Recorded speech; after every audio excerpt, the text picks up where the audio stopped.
Welcome to Penrose Learning, where we make understanding easy.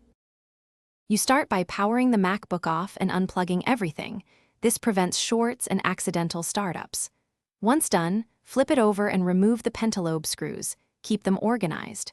Make sure you wear an anti-static strap or ground yourself by touching metal. You'll use a Torx driver for the internal screws later, so have both ready.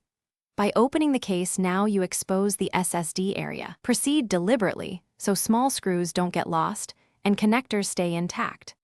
You'll now find the SSD once the bottom is off. Identify whether it's a removable M2 style module or a proprietary blade. Once located, remove the retaining screw or bracket that holds the drive. Keep that screw separate.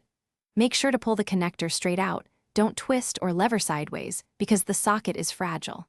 If the SSD is soldered or under a shield, stop and consult model-specific guidance. Forcing it can damage the mainboard. Keep parts organized and use gentle, steady pressure.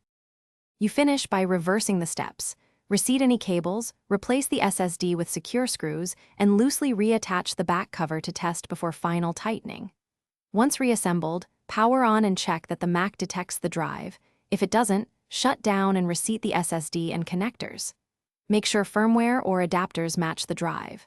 As a quick troubleshoot, reset the SMC and PRAM because those can resolve detection glitches. Only then, tighten everything and return screws to their original positions.